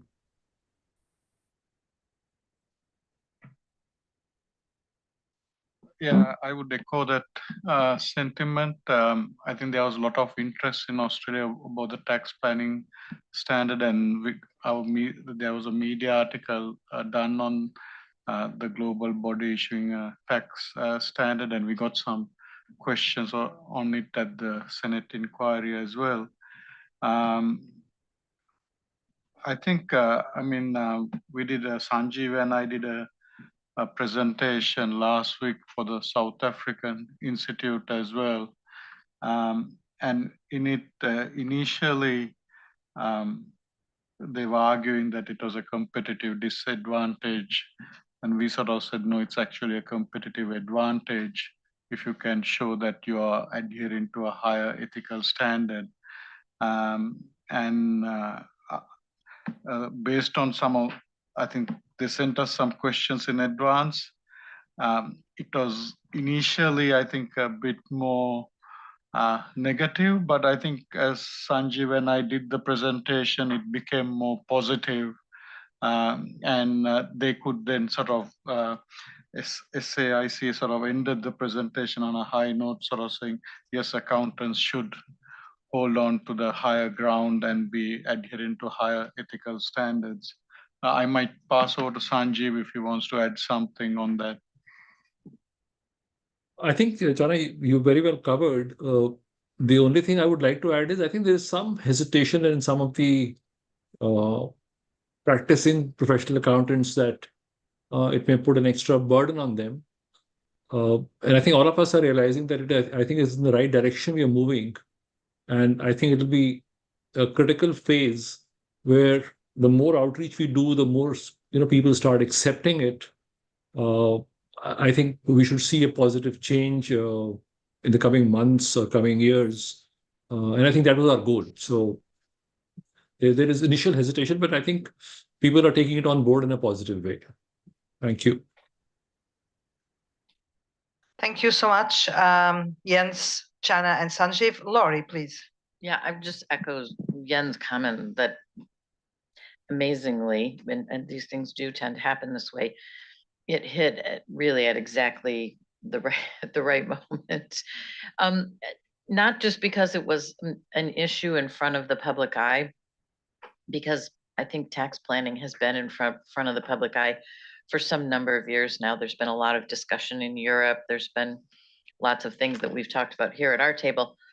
But because it was in the public eye, I think it's going to make articulation at the rollout easier for some people who have difficulty with change, which is a very human thing. I think it make it a little bit easier for those people. And I just was going to say that I've noticed that myself, and I think it's just very sensible. And I think as people get used to it, it will be fine. I was reminding a little bit of how everybody thought NoCLAR was going to be too hard to do, and it of course wasn't. It makes sense. It landed in a lovely place. I feel the same way about this. This landed in a very good place, and it's going to be very operable for people. So. Thank you very much, Laurie. Carla, anything else from your side? No, Chair, I think that summarizes everything. Okay, so let me just add a few thoughts and perceptions on my side. I'm not going to speak about any of the outreach initiatives in particular. We have people here, but I must say that before Australia, we had important meetings in Japan, namely a seminar which was attended by, I don't want to say wrong things, but I think around 1,000 people were watching on, I don't know, 600, I don't know. There were many hundred people. Masahiro and Tomoyo may say how many, but there were many hundreds of people attending. And in Canada, it was before the standard was released, so it was not out yet, but we had the opportunity to say what we were doing. And we also had very good, very strong feedback, even if not all the feedback was positive, but this also helps us understand that there are different views. And someone said in Canada that, well, of course, it was in the good direction, but we should have done more and went further. So it shows the importance of what we are doing. Now, in general, what can I take? What are the takeaways of this outreach? First, very honestly, largely exceeding my expectations in terms of the interest that this topic is raising.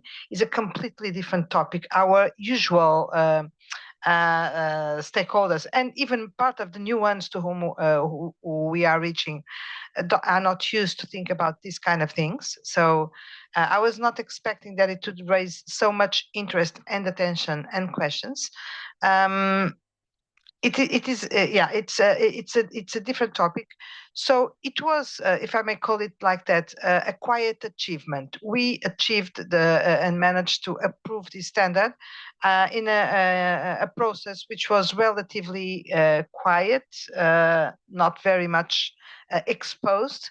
So of course we needed to do, and that's what we are doing, an extra effort to make this standard be known, understood, etc. But frankly, it's been well beyond what I was expecting. Thirdly, I think that this is an extraordinary hook to other stakeholders. It is really an instrument or a standard or a project which is making us able to link with completely different stakeholders, namely institutional ones.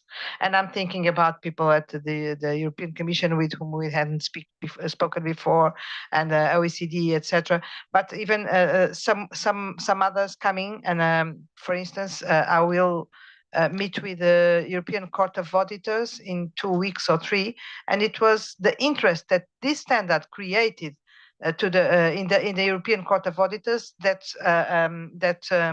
created this interest in knowing more about the IESBA, about what we are doing, etc. So this has an impact which I think goes beyond the impact of the standard itself, because it's creating a new awareness about what we are doing.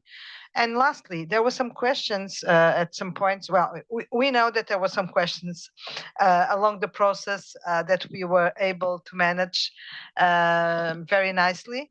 That some concerns expressed over the first part of the project were somehow mitigated, diluted, if not even disappeared at the end of the project. So I don't think we haven't seen any discomfort, and correct me if I'm wrong, any discomfort or rejection of what we have done. We have seen some questions about how to enforce this, and this is something that we'll have to keep an eye on it, because speaking about implementation and adoption and these kind of things, we will probably have to educate a little bit the ones who are going to enforce these tax authorities and things like that, because they are really interested, but they want to understand better what to do with this standard. So all in all, I think that we may be proud and of the success of this standard. It's really a new. I think it's a new path that it's being created for us. Even with the relationships with the press, you have the list of press mentions, which is very relevant compared to what we usually have, even compared with the mentions on sustainability, which were already unusual in terms of numbers and etc. But I think that here it was even more impressive and more relevant, with some initiatives from some press and media firms, which were completely outside of our initiative. So they took the initiative of taking the standard and speaking about it. And a very special mention by the investigation consortium of international consortium of investigative journalists, the one who years ago started the stories on the Rwanda Leak, on Paradise Papers and these kind of things, who made a reference to these standards as well. So this is really going very much beyond the usual stakeholders and diversifying very significantly our audiences. Now, this is not an end in itself. We don't work to be famous. When people ask us, namely the PIOB asked sometimes, but what is going to change with this standard? Will you really be able to change behaviors? Well, my answer, of course, has to be yes, otherwise we would not be losing time with this standard. But after having seen the impact that this is making, and I repeat, mostly with institutional stakeholders, I'm sure that this will have a very, very significant impact. Also because we had the chance of having people in the task force who are so able to explain how this is going to make a difference and what may be at stake if tax service providers do not take these new provisions seriously and do not use them to protect themselves and their firms against some risks and some concerns. And last point, this is also a topic that will help us very much and is helping already with our profession agnostic or non-PA approach, and not necessarily in the same direction that we are thinking about it on sustainability, because the question is now why should accountants have a standard, an ethics standard, and lawyers, consultants, etc., do not have it. So again, this is not something that the IESBA can do alone. We can't impose this standard to lawyers, consultants, etc. But the awareness that this is raising will probably, at least in some places in the world, in some jurisdictions, may trigger or give an incentive to political policy-making decisions to address all the providers in the same way. This is what has been considered in the European Commission, by the European Commission. The proposal has been put on hold for many reasons. I think that one of the reasons is that because seeing our standard, the European Commission probably thought it was not that urgent because there would be a framework in place, which is also absolutely fundamental, because the IESBA will be, even if the European Commission, and they probably will develop something in this area, this is going to set the tone and the scene for this standard. So really doing what we have to do also in terms of trying to contribute to global frameworks which are consistent and which focus on the public interest and on the change of ethical behaviors, in this case by accountants in providing tax planning services, but in the future probably by others as well. So sorry for this long intervention, but I think that we need to celebrate things when they are to be celebrated. We need to be honest when problems appear, but this is really something that we should be proud of, and that we should be aware that it's changing a little bit, and not only our profile, but the profile of the services most surely. So thank you very much to all those involved, and here also a special thank you to Ken, who is also very humble, but was absolutely instrumental, critical in advancing this project. Thank you. If I may add, Chair Gabriela, this is not the end of the road with regard to tax planning. So there's a little bit more work to be done, not least as we run up to the date when those standards are going to become effective by 1st of July next year. But before then, as the board has seen in the papers, staff will be working during the third quarter on the development of draft FAQs, staff FAQs on the tax planning standards. And we will coordinate for one more time with the tax planning task force on the development of those FAQs. So I'm very much looking forward to continuing to receive the benefit of their wisdom and the advice of the task force members that we have around the table. And also, if I may add as well, maybe two additional points of information. One is we have initiated a dialogue with the GPPC, the heads of tax at the GPPC. Carla had, I think, already informed the board that she had a first conversation, an introductory conversation, I think early in May, which I couldn't attend. The next meeting that we've teed up with the heads of tax is going to be in December. They meet on a periodic basis. So that's a conversation that I will participate in, and we'll be able to do some interactions there. And of course, we will report back to the board in due course. And also, just so the board knows, we're also in dialogue with some of the institutes in the UK, in particular, as the UK POs look to adopting those standards whilst also making sure that they stay compliant with the UK PCRT, which is the document that deals with professional conducts in relation to tax planning. And that is a document that has regulatory backing in the sense that it has been developed with the UK tax authority. So all in all, is to say, this, as I said, this is not the end of the road.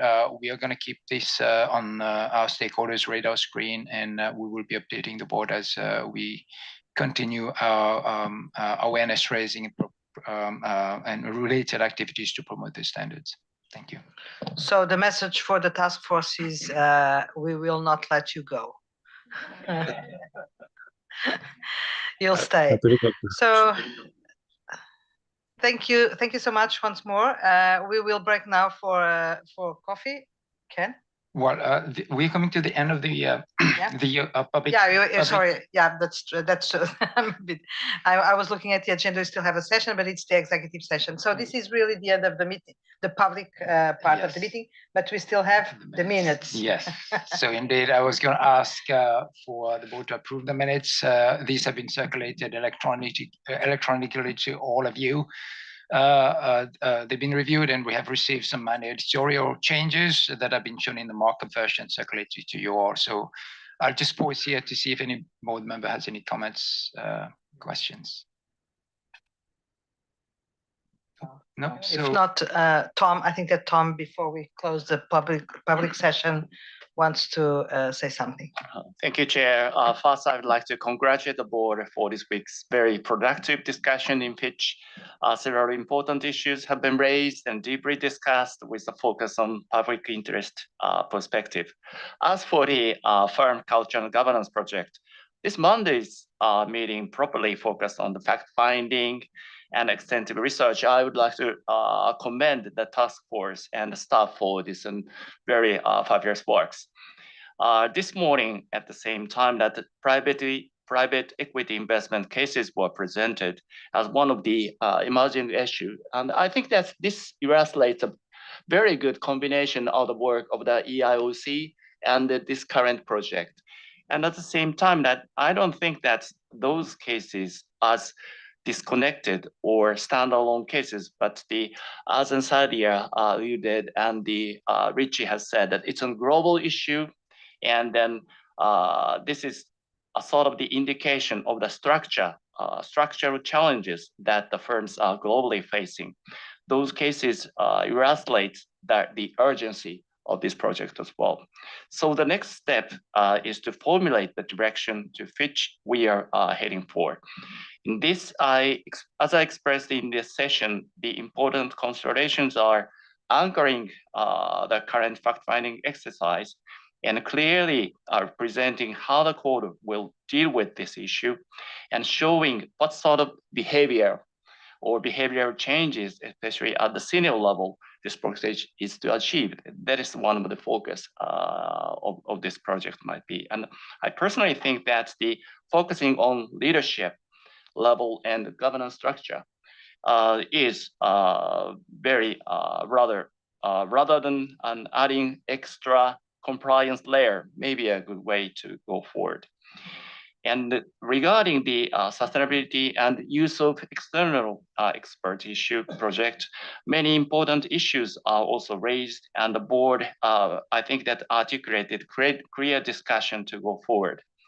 I'm very impressed by the board enthusiasm for the engagements, for the adoption of the new core and capacity building. I'm really impressed with that. And the Barney has suggested there needs some sort of coordination in each jurisdiction to support that sort of the effort. It's very important as well. And as for the SSB coordination issue, especially on the definition issue, I think we found a very good step going forward. In finding a solution, rather than taking the approach of the two different starting points, gradually approaching each other, but not that way, but they take the approach of first establishing the identical definition and then considering whether minimal departure or deviation from it is necessary or not. So this is a very good way to go forward. And I think the deviation from the common identical position should be minimal and allowed only in very exceptional cases. That is very important as well. And it is described in the public issue statement of the PIOB as well. And there are many more works to do, especially careful and detailed examination of the draft holds on the next meeting. And if we look at the IWSB case, the draft examination was made March meeting, but June meeting. But as for the IESBA case, it's all falls on the draft examination and falls on the September meeting. So it's very, how can I say, path. And I'm well aware of the heavy burden on the staff and the task force for the preparation. And it pains me to say that, but at this stage, I have to emphasize again the importance of due process. It means that each comment should carefully be considered. And at the same time, the deadline for the submission of the material for the meeting should be strictly met for the next meeting, even more so than for the regular meeting. I'm sorry to say, but I have to think that's sort of the careful preparation is necessary in terms of due process. And perhaps there may be some sort of discussion after the finalizing the issue what is perhaps an examination of the due process might be a sort of the issue. So I have to say that. But I'm sure that the board will overcome those challenges and demonstrate the IESBA's contribution to the global capital market and public interest as well. So last but not least, I would like to express my gratitude for the privilege of observing this important meeting. I hope the next September meeting will be as successful as this meeting. Thank you very much. Thank you very much, Tom, for your kind words and for your careful observation and conclusions and advice provided. It's clear, and now, well, this is already time for me to close the session, but just a few words we are late, and I think that we spoke so much that there is not much more to say, but just in respect to the next meeting, starting with the future, yes, it's going to be a very, very challenging time for all of us over the next months, very challenging, and we may have to make options and choices, because even the topic that I wanted to address it, but the topic of the timing of the posting of the documents, I mean, you are more than right. The PIOB is more than right in signaling that, but it's impossible to present something which is already at the stage of analysis and preparation, which is enough for the board to discuss when, for instance, we had the closing of this consultation less than 1 month before. So, I mean, either we don't present things in a final way, just in a very superficial and not probably allowing for a discussion which is meaningful to progress.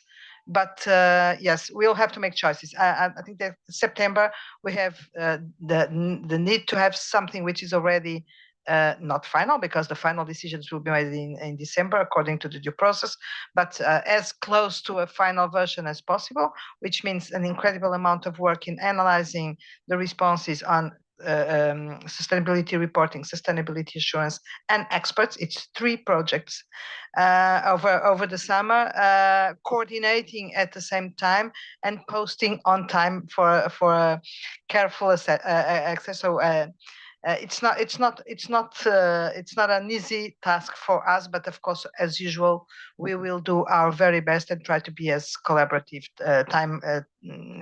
on time and careful in our analysis as possible. With respect to this meeting, again, I'm not going to say much. I think that we make very, very, very good progress, even if, as I said at the start, it was not a meeting where we had to make many decisions or approvals or final standards or whatever, but it's what paves the way for the discussions and decisions that we will have to make very soon in September and December. If I may pick one or two topics on farm culture and governance, I think that Tom summarized it very well, so I'm not going to say much more because I was going to say exactly the same. It's now time to look at what was presented, and it's very good material, very good, very rich.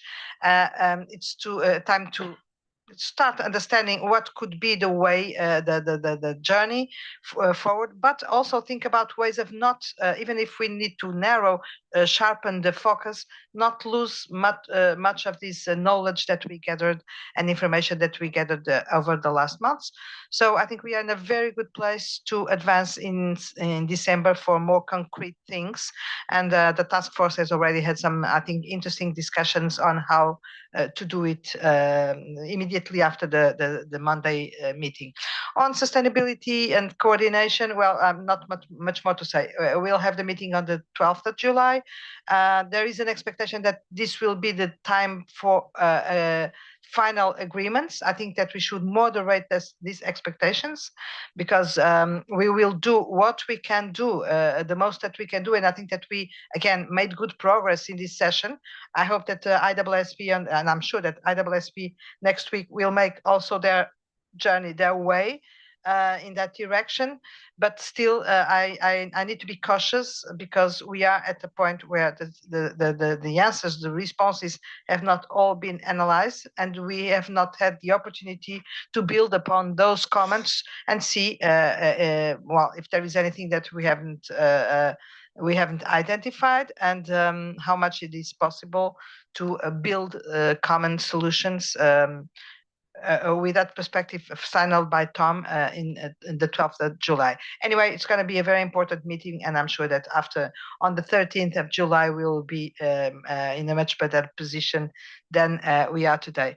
And a lot of other very important topics. I think that this focus on adoption implementation is, as we see, it's not only a source of enthusiasm, but it's going to be really important for the IESBA board and the IESBA standards to progress. We need to take care of our standards after they are released and make sure that they do and serve as they are expected to do and serve. With respect to the invitation that I sent to the board for candidates for a new working group or work stream, we'll see. I'm gonna delay a little bit the information about it because we received some applications, so to speak, and we need to see how to deal with these. So I'll probably, if possible, inform after the executive session. If not, we will send you an email with the decisions very soon. And I think that for today, I just need, and it's probably the most important part of it, to thank everybody, all the board members for the presence, for the participation, for the very good contributions, for the very constructive approach that you all showed in moments where this could have been different. Fortunately, it wasn't, but I'm speaking namely about the coordination topics that we have here on the table, which are very difficult to deal. But what I saw around the table was a very, very constructive and professional approach to this topic, and I thank you for that. Thank you to all those attending online. And finally, and more important than everything, my thank you to the staff for the incredible work and dedication. And really, this is not volunteering, but it's almost like that because the way they are being committed and sometimes underwater with everything that is being asked them, it's amazing. So thank you all the team, and also a special thank you to Astu and Diana for making this happen so seamlessly, for the last night's board activity, which was so nice, so relaxed, so friendly, but which meant, again, a lot of invisible work for those who not only had to organize, bring the food and the drinks and etc. It's a lot of work behind it, mostly in a week where everybody's requiring their help. So thank you very much. And thank you to IFAC for providing us with the conditions to have this meeting. And with this, I think that I thanked everybody that I needed to thank. Am I missing anyone? I was going to suggest a round of applause to Astrid and Diana for all their support.